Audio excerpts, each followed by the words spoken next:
ሰላም ሰላም ሰላም ለእናንተ ይሁን ውድ አባቴ ልጆች ቅዱሳን ወንድሞች የተወደዳችሁ ከዘላለም ሞት ወደ ዘላለም ሕይወት ተጠራችሁ ወደ ዘላለም ሕይወት ተፈለሳችሁ የተወደዳችሁ የተባረካችሁ ውድ አባቴ ልጆች በመላው ዓለም የምትገኙ በተለያየ ስፍራ በእግዚአብሔር ክርስቶስ በእግዚአብሔር ኃይል በጸጋው በምህረቱ በሁሉም ስፍራ በሚገኘው በሞላው ዓለምን ሰማይ ምድር ሁሉ በሚገዛው በእግዚአብሔር ሰላምና ጥበቃ ስር ሆናችሁ ሰላማችሁ ይበዛላችሁ። ቅዱሳን ወንድሞቼ እናቶቼ የእግዚአብሔር ጸጋና ሰላም ይብዛላችሁ።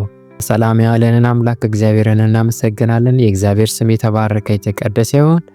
እግዚአብሔር መልካም ነው፣ ሁሉ ጊዜ በመከራ ቀን መሸሸጊያ ነው። እንደ እግዚአብሔር ያለ ማንም የለም። እግዚአብሔር ለዘላለም ይባረክ። እግዚአብሔር መልካም ነው። ቪዲዮን ላይክ አድርጎ ሼር አድርጎ ኮሜንት ጻፉ ለሌሎች እንዲደርስ ማለት ነው። ቪዲዮ ብዙ እየታየ አይደለም። ያም ደግሞ ቪዲዮን አንዳንዴ ተከፍቱትና ጥቂት ሰዓት እንዳያችሁት ትዘጉታላችሁ ማለት ነው። ብትችሉ ቪዲዮን ከከፈታችሁ ብዙ ነገር እንታገሳለን። የ2 ሰዓት ፊልም የ3 ሰዓት ፊልም ሰው ልጅ ያያል፣ በዛ ረጅም ሰዓት ያያል ማለት ነው። ያ ደግሞ ዓለምን ነው የሚጠቅም ማለት ነው። ለመንፈሳዊ ነገር ደግሞ የሚጠቅም ነገር ለህይወታችን የሚጠቅም ነገር ደግሞ ቢያንስ 10 ደቂቃና 9 ደቂቃ በትዕግስት ማየት ይጠበቅባቸዋል ማለት ነው። በትዕግስት ምንም ችግር የለውም። ምክንያቱም እግዚአብሔር ሁሉ ጊዜ እኛን ለመስማት ጸሎታችንን ለመስማት ምስጋናችንን ለመቀበል እርሱን ለመፈለግ በተለያየ መንገድ እግዚአብሔር ቃሉን በማንበብ ስብከቶችን በመስማት ጸሎቶችን በመጸለይ በእግዚአብሔር ፊት የምናደርገው እንቅስቃሴ ሁሉ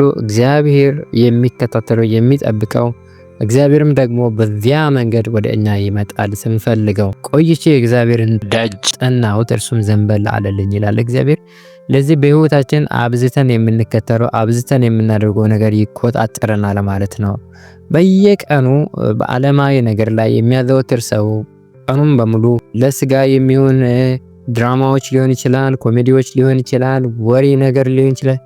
ያንን ሲከታተል የሚውል ሰው ያ ነገር ነው የሚቆጣጠረው። ስለዚህ ምድራዊ ሆኖ ይቀራል ማለት ነው። የእግዚአብሔር ልጆች በዚህ ላይ ያለው ይላል። የእግዚአብሔር ልጆች በመንፈስ የሚመሩ ናቸው ይላል የእግዚአብሔር ቃል ማለት ነው። በመንፈስ የሚመሩ ሁሉ እነዚህ ምን ይባላሉ? የእግዚአብሔር ልጆች ይባላሉ ይላል። ስለዚህ እኛ የእግዚአብሔር ልጆች ነን፣ በመንፈስ የምንመላለስ እንጂ በማየት የምንመላለስ አይደለንም ይላል የእግዚአብሔር ቃል ማለት። ስለዚህ የሚታዩ በዓለም ብዙ ነገሮች አሉ። ከምታዩትና ከምትሰሙት ተጠበቁ ይላል። ምክንያቱም የምናየው ነገር በህይወታችን ላይ ስራ ይሰራል። በውስጣችን ገብቶ የምንሰማው ነገር በውስጣችን ገብቶ ስራ ይሰራል። ምንድነው የምትሰሙት? ምንድነው የምታዩት? ቀንም ሙሉ ያያችሁትን ነው የምትሆኑት። የምትደጋግሙት ነው የምትሆኑት። ስለዚህ የምትደጋግሙት ጸሎት ከሆነ የምትደጋግሙት ስብከት መስማት ከሆነ የምትደጋግሙት መዘመር ማምለክና ጸሎቶችን ዝማሬዎችን ማድመጥ ከሆነ የምትከታተሉት ይህ የምትደጋግሙት ነገር ሁሉ እናንተ ነገ ይወርሳችኋል ማለት ነው። ለዛ ነው እግዚአብሔር ዘመላለልኝ ቆይቼ ማለት ለአንድ ቀን አይደለም፣ ለ5 ደቂቃ አይደለም። ሁሉ ጊዜ በተደጋጋሚ በህይወታችን የምናደርገው ነገር እግዚአብሔር ወደ እኛ ዘንበል እንዲል ያደርጋል ማለት ነው። እግዚአብሔር ዘንበል የሚለው ጥያቄዎቻችን ይመለሳሉ፣ የምንፈልገው ነገሮች ሁሉ ይሆናል። በህይወታችን የእግዚአብሔር ድልና መከናወን ይሆናል ማለት ነው። በቃሉ ተተክለን ስር እንሰዳለን ማለት ነው። ስለዚህ የምናደርገው ነገር በድግግሞሽ ማድረግ አለብን። ጸሎት ስትጀምሩ 5 ደቂቃ 2 ደቂቃ ግማሹን አይታችሁ አታቋርጡ። እግዚአብሔር ሁሉን ነገር በፍላጎታችን ልክ ነው የሚሰጠው ማለት ነው። በፍላጎት አድርጉት፣ በቅንነት አድርጉት፣ በእውነተኛ ረሃብ አድርጉት። እውነተኛ ረሃብ ደግሞ የሚመጣው ደጋግሞ በመፈለግ ነውና እግዚአብሔር ጸጋን ያብዛልን። እግዚአብሔር ጸጋን ያብዛላችሁ። ተባረኩ። ዛሬም እንግዲህ ጸሎታችንን እንጸልያለን። ከመጸለያችን በፊት አንደኛ ዮሐንስ መልእክት ምዕራፍ 5 ከቁጥር 1 እስከ 5 ያለውን እናነባለን ማለት ነው።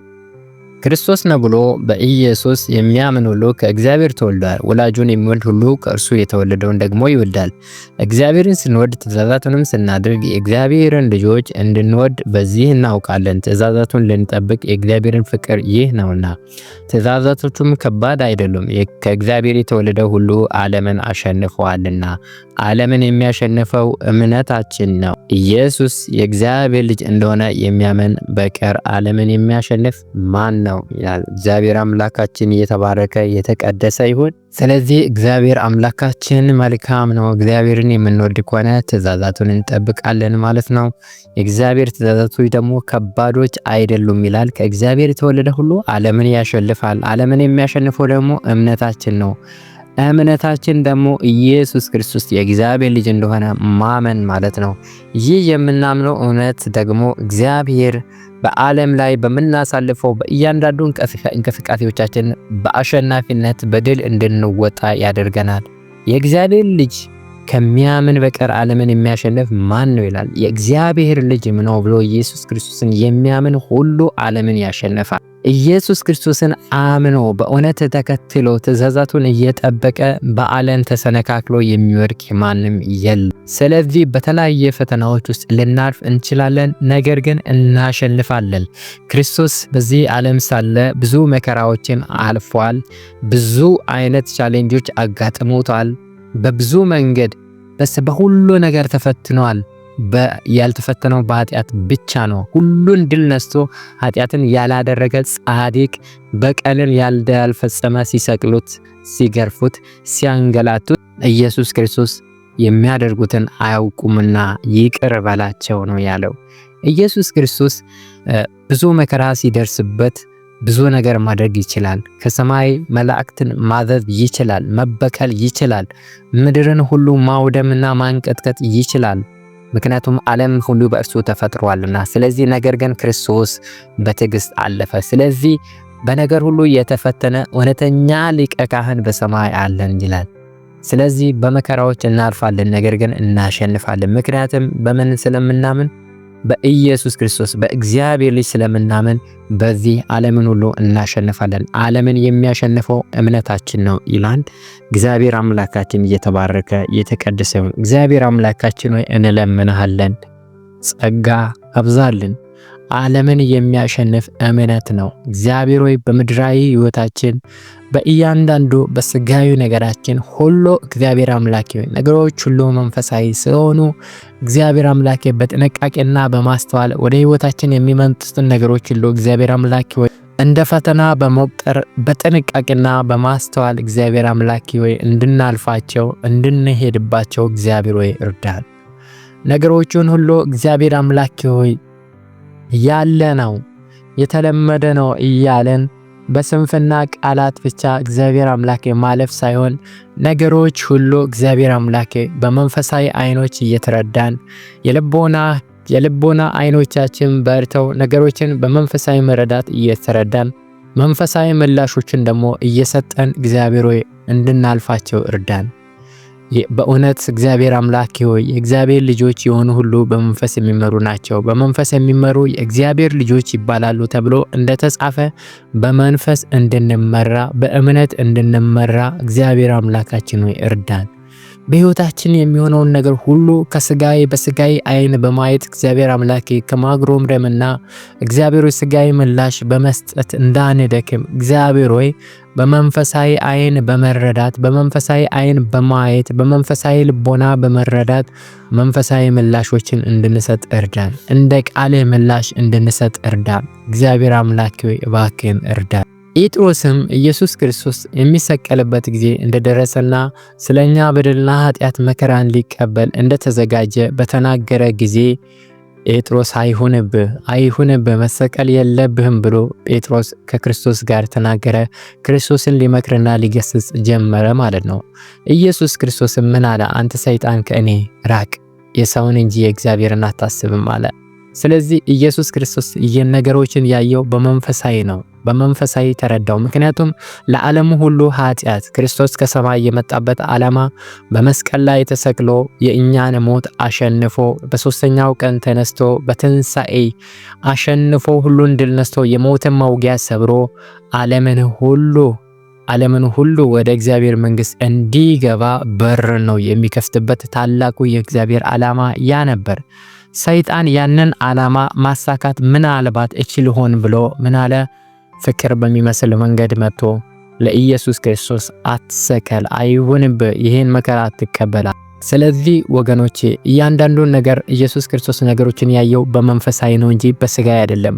በማየት የምንመላለስ አይደለንም እንዳልከን እግዚአብሔር አምላኬ በማየት እንዳንመላለስ በማየት ምላሽ እንዳንሰጥ በመንፈሳዊ መረዳት ነገሮችን በድል እንድናሸንፍ መንፈሳዊ ምላሾችን እንድንሰጥ እግዚአብሔር እርዳን። በስጋ እንዳንመላለስ በስጋ መሄድ መድከም ነው። በስጋ መመላለስ ራስን ማድከም ነው። መንፈስ ቅዱስን ማሳዘን ነውና እግዚአብሔር ሆይ በስጋ እንዳንመላለስ በማስተዋል እንድንመላለስ ጸጋን አብዛልን።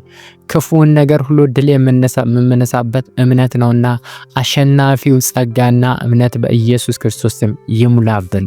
የክርስቶስ በጎ ወታደሮች እንድንሆን ተጠርተናል። ደግሞም የክርስቶስ በጎ ወታደሮች ነን። እግዚአብሔር ሆይ እንደ ወታደር የነቃን የታጠቀን እግዚአብሔር አምላክ ሁሉን ድል ለማድረግ በልቦናችን በመንፈስ ቅዱስ ኃይል ተሞልተን ለድል የተዘጋጀን በጸሎት የተጋን እግዚአብሔር አምላክ ራሳችንን ቆጥበን እግዚአብሔር ስጋን ምኞትን ሁሉ አሸንፈን በድል እንድንራመድ ዘንድ ይገባናልና ለዚህ ደግሞ የሚረዳ እግዚአብሔር አምላክ ሆይ ማንነታችን አይደለም ጸጋ ነውና መንፈስ ቅዱስ ነውና በኢየሱስ ክርስቶስ መንፈስ ቅዱስና ጸጋ በኃይል ይሙላብን።